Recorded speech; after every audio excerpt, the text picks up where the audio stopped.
கசப்பும் வெறுப்பும் வந்துருச்சுன்னா நீங்க முன்னேறி ஃபார்வர்டாகி போக முடியாது. கசப்பு இல்லாமல் ஹோப் இருந்துச்சுன்னா அதே இடத்துல கர்த்தர் உயர்த்தி காமிப்பார்.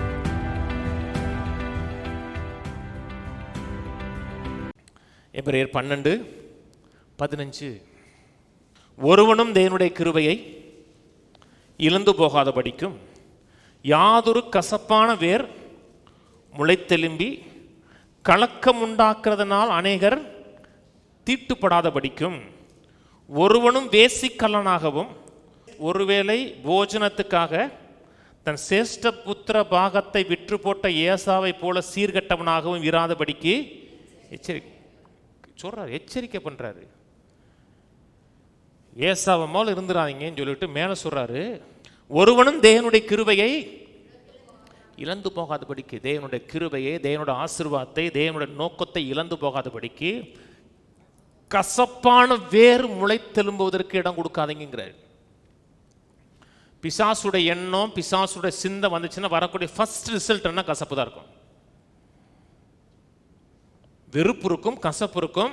ஒரு முற்போக்கான எண்ணம் மனதில் இருக்கவே இருக்காது. விரக்தி இருக்கும், கசப்பு இருக்கும். யார் உங்களுக்கு என்ன செஞ்சாலும் சரிதான், யார் உங்களுக்கு தீமை செஞ்சாலும் சரிதான், உங்கள் காலை வாரி விட்டாலும் சரிதான், உங்களோட நல்வாழ்வுக்கு விரோதமாக 1000 காரியம் செஞ்சாலும் சரிதான், மனதில் கசப்பை விடாதீர்கள். கசப்பை விட்டுட்டிங்கன்னா கஷ்டம். அந்த கசப்பு உங்களுக்கு தின்னுட்டே இருக்கும்.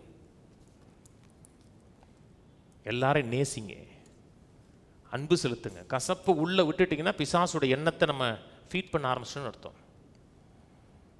ஏசாவுக்கு என்ன பிரச்சனை? ஒன்றுமே இல்லைங்க. வீட்டில் முதல் பிள்ளைங்க, சேஷ்ட புத்திர பாகங்க. வேட்டையாடிட்டு வர்றான், அவனுக்கு வேட்டை கிடைக்கல, அன்னைக்கு கொஞ்சம் பசி. அவன் சொல்கிறான், இந்த சேஷ்ட புத்திர பாகம் எனக்கு எண்ணத்துக்குங்கிறான். இதை வச்சு நான் என்ன பண்ண?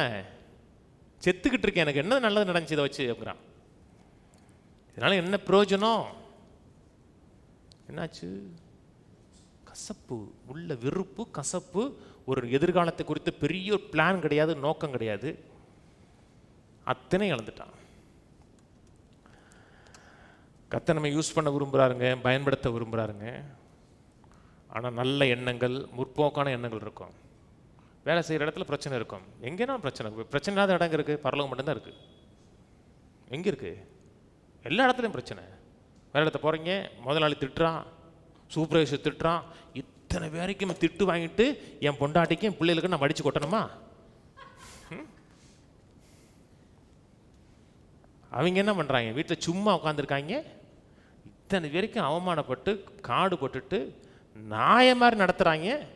இவங்கள்ட்ட திட்டு வாங்கிட்டு அவங்களுக்கு நம்ம வாங்கி போடணுமா அப்படின்னு கசப்பு வந்துருச்சுன்னா நீங்கள் முன்னேறவே மாட்டீங்க, அப்படியே இருப்பீங்க. நீங்கள் இவ்வளோக்கு இது கஷ்டப்படணும், இதுக்கு துன்பப்படணும். நம்ம ஏதோ ஒன்று ஒரு பெட்டி கடையை ஓரமாக போட்டுட்டு நம்ம முடிஞ்சவங்க திறப்போம், இல்லாட்டா விட்டுருவோம். ரேஷனில் 25 கிலோ கொடுக்குறான், போதாது. கூழோ கொஞ்சியா நமக்கு என்ன முக்கியம்? பரலோகம் தானே முக்கியம். நல்லா முன்னேறிடுவீங்க. நீங்கள் திட்டுவான், வைவான், அவமானமாக பேசுவான், அத்தனை மத்தியில் கசப்பு இல்லாமல் ஹோப் இருந்துச்சுன்னா அதே இடத்துல கர்த்தர் உயர்த்தி காமிப்பார். அந்த இடத்துல கசப்பும் வெறுப்பும் வந்துருச்சுன்னா நீங்கள் முன்னேறி ஃபார்வர்டாகி போக முடியாது. நல்ல எண்ணங்களை வைங்க.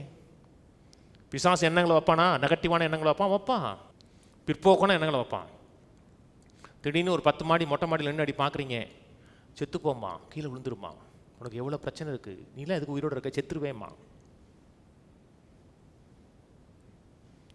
சொல்லுவாங்க. நீ என்ன பாரு, என்ன நல்லது செஞ்சுட்ட, உன் வாழ்க்கையில் இருக்கிற கஷ்டம்லாம் இவ்வளோ இப்படி பண்ணியிருக்க, அது பண்ணியிருக்க, ஏன் அப்படி விழுந்து செத்து போவேன்? அம்மா என்ன சொல்லணும்? நீ செத்துப்போ, நான் அதுக்கு செத்து போகணும், நீ செத்துப்போ, நீ பண்ணாத தப்பாடா நான் பண்ணிட்டேன், நீ செத்துப்போ, நான் அதுக்கு சாகணும். அந்த எண்ணத்தை அப்படியே வச்சு என்டர்டைன் பண்ணக்கூடாது. அந்த அப்படியே இப்படி பண்ணிட்டோமே, அது பண்ணிட்டோமே, இது பண்ணிட்டோமே அப்படியே பண்ணிட்டோம்னா அவன் சொல்கிறத அவன் தியானிக்க ஆரம்பிச்சுன்னு அர்த்தம். ஒரு எண்ணம் வருதா, சிரிங்க. நீங்கள் திடீர்னு ஒருத்தர் வர்றாரு, உங்களுக்கு நான் 10 கோடி தரேன்னு சொன்னோம்னா அப்படிதான் சொல்லி, என்ன பிரதர் அப்படின்னா என்ன அர்த்தம்? நான் நம்பணும்னு அர்த்தம். ஏன்னா அவர் கொடுக்க முடியாமல் சொல்கிறாருன்னா சிரிப்பு வரும். சிரிப்பு வரும்னா என்ன அர்த்தம்னா, நீ சொன்னதான் நம்பலான்னு அர்த்தம். பிசாசு எப்பப்பெல்லாம் பிற்போக்கான காரியங்களை பேசுகிறானோ அப்பப்பெல்லாம் பெரிய அவிசுவாசியாக இருக்கு. பெரிய அவிசுவாசினா ஒன்றா நம்புற அவிசுவாசியாக இருக்கு. நீ என்ன சொன்னாலும் நம்ப மாட்டேன், நீ எப்படி சொன்னாலும் நம்ப மாட்டேன். அப்படின்னா உங்களுக்கு இன்னொன்று நம்புறீங்கன்னு அர்த்தம். பிசாசு சொல்லுவாங்க, உங்கள் அப்பா 50 வயசில் செத்து போயிட்டாரு, உங்கள் தாத்தா 35 வயசு செத்து போயிட்டாரு, உங்கள் பெரியப்பா 30 வயசு செத்து போயிட்டாரு, அப்போ நீனு அவ்வளோதான் அப்படிமா. நல்லா கருவுலேருந்து எஸ்கேப் ஆகி வந்தவங்க, கருவுலேயே நமக்கு அபாசனம் பண்ண போனேன், கருவுலேருந்து எஸ்கேப் ஆனேன். 5 வயசில் கம்மாயில் விழுந்து செத்துருக்கணும், அப்பவும் எஸ்கேப் ஆனேன். பிசாசு நம்ம கொல்ல நினைப்பான். கர்த்தர் நம்ம ஒரு நோக்கத்தின் நிமித்தம் நம்ம காப்பாற்றுறாரு. ஒரு நோக்கம் வச்சிருக்கிறார், ஒரு திட்டம் வச்சிருக்கிறார். திட்டம் நிறைவேறுகிற வரை இந்த உலகத்தோடு போகக்கூடாது.